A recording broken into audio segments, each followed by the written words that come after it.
It appears to be a strange request for an enlightened mind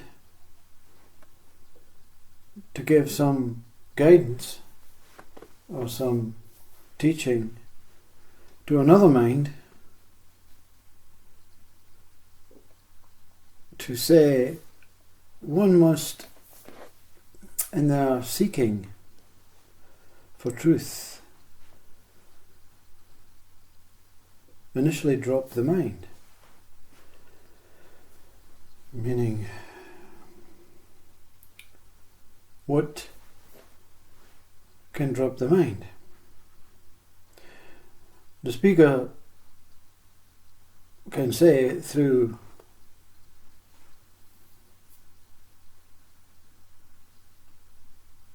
an experience that I understand what the process is. I fully understand what the process is. This body and this mind understands what the process is. But I didn't understand how the process would go until hearsay, until after the process ceased. This is the problem with teaching. The problem with teaching is the teacher has experienced something and is trying to share or project or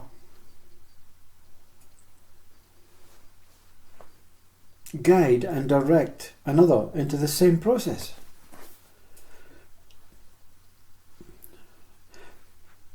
So the process of dropping the mind is being offered or is being described or explained by a mind, because this has to be mind talking.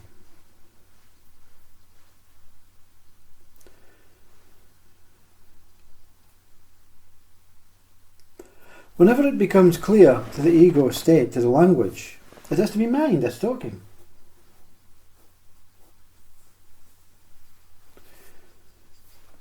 Mind can only understand mind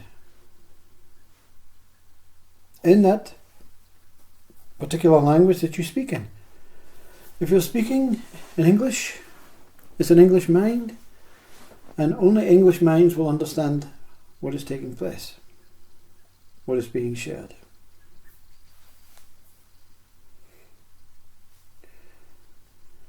How can a speaker be trusted? That's the question. Okay, I see a particular enlightened sage who is telling me to drop the mind. So looking at the state and the way that sage uses its language, its teaching methods, I don't have to do much.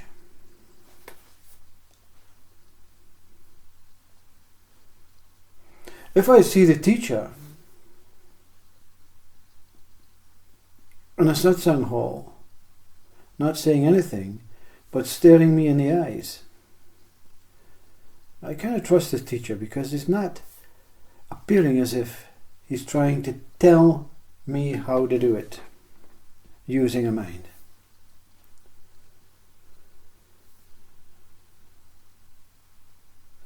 Can another being, can another mind, can another person tell another person, another mind, another being that correct method, that correct way to do it? Is there a correct way, a correct method?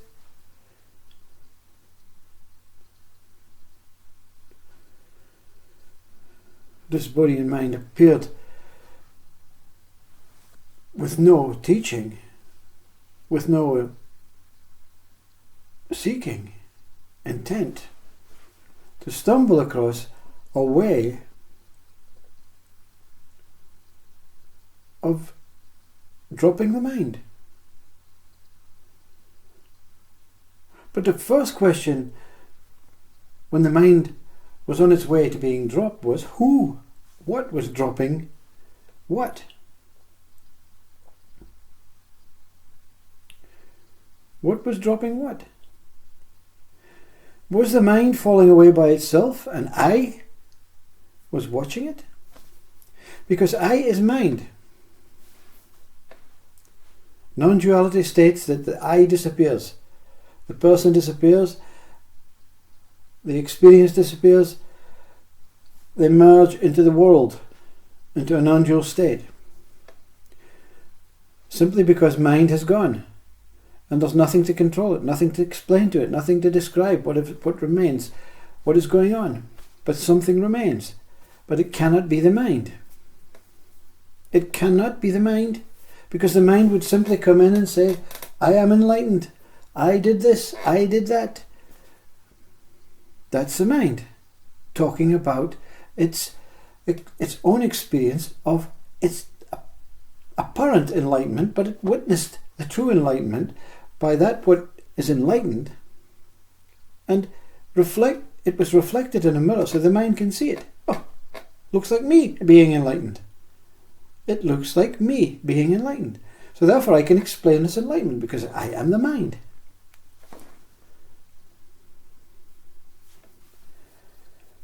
I'm being unfair to the enlightened beings who try and teach, because they have each truly experienced this non-mind state, this truthful state, this pure conscious state. And they are able to accept that ego mind back onto the stage, but with a very close eye, observing it in case it starts dancing and saying, I am enlightened, I am special, I am wonderful. A true teacher is a teacher that says, there are billions of ways to do it. This is the one I'm talking about today. But don't accept it this way. Let the way find its own way. Let that non-way find its own way through all experiential ways. The experiential ways fall away when the mind falls away. The way that's left is that non-way. They call it Deo, or I don't know.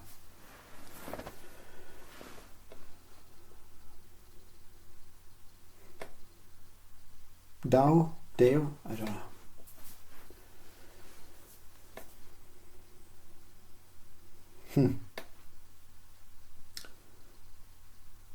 To drop the mind for this one happened on its own, in front of the mirror. No seeking, no warning, no association with religion, no association with spirituality, no association with science, atheism, no association with identities, meaning not personal me, but moving towards this personal me. A balanced being falling into the trap of I'm superior, I'm a failure, I'm one or the other. The mind disappeared on its own. But there's a process that took place afterwards to watch the thoughts, to witness the thoughts. Witness the thoughts. Thoughts coming. Yes, here it is. It passes. What witnessed the thought that passed? Another thought witnessed the thought that passed. Who is the thought that witnessed the thought that passed? Another thought passes. And you stop witnessing the thought, or the quality of the thought, the language of the thought, the terminology of the thought, the words of the thought, because you start witnessing the one that witnesses the thoughts. So there's a witness of the thoughts, and then there's a witness of the thoughts.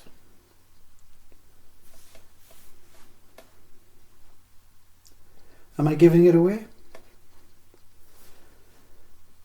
And while you're witnessing the witness of the thoughts, the thoughts become irrelevant. It's like witnessing every sheep. The first sheep you say, that's a sheep. By the time you get to the 100th sheep, something passes in front of you, but you have no idea what is passing in front of you. You're not associating with the name sheep, the colour, the form, the knowledge, the conditioned information to say that's a sheep, because you're witnessing the one that's witnessing the sheep.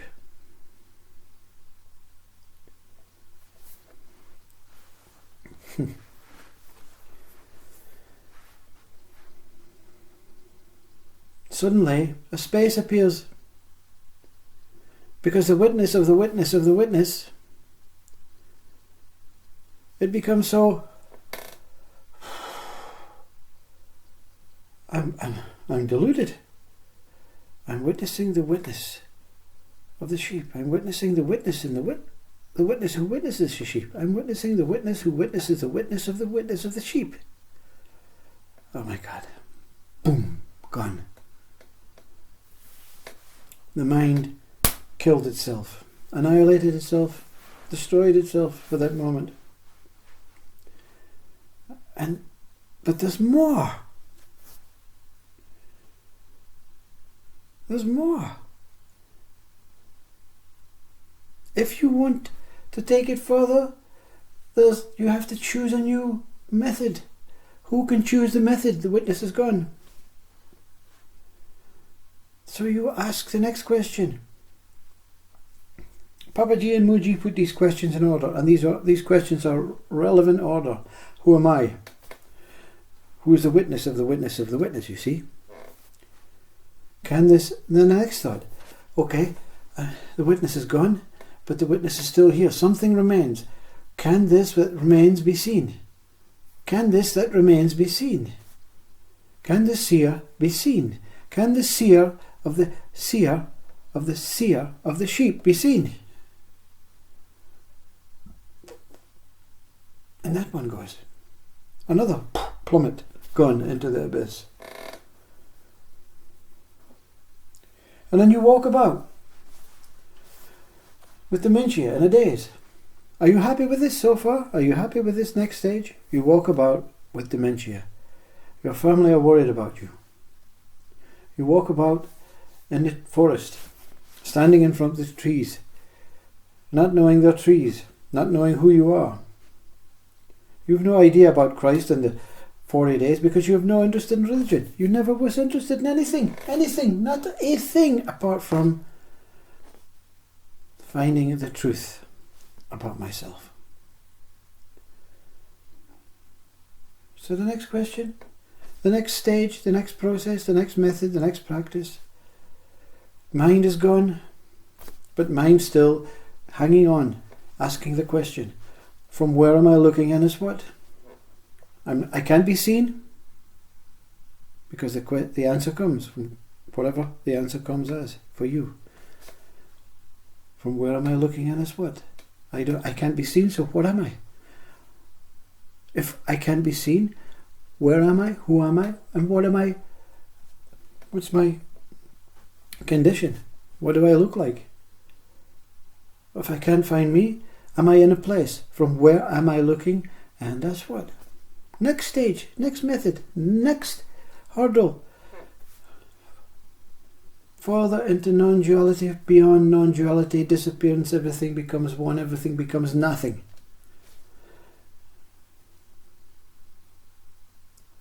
And then the last stage, I. The speaker gives so many clues to move away from dropping the mind, asking if the seer can be seen, asking if the witness of the witness, asking from where am I looking and as what. Go straight to the I. Drop I. I is the whole mind. I is the mind that connects I to the world, I to the body, I to life, I to relationships, I to associations, I to attachments, I to needs, I to desires. When you remove I, all these things disappear and truth is revealed. Dropping the mind is to drop I. But I'm not a teacher. These are 4 or 5 ways that was useful and was copied halfway down the line because of a coincidental meeting with a beautiful master, Muji, in a satsang hall in London in 2014.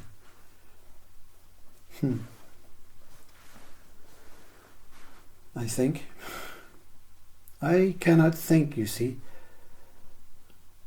The true I cannot think. The ego I is thought. When the ego I's thought disappears, the true I realizes it is the only thought. It is the pure, soulful thought. I exist. I am. And that's what remains. Everything is okay. Everything is as it is. Everything is I am. Everything is one. Everything is whole. Everything is presence. Everything is awareness. Everything is one moment. Everything is consciousness. There's no ups and downs. There's no ins and outs. There's no this world and that world. There's no man and woman. There's just is that what I is. Namaste.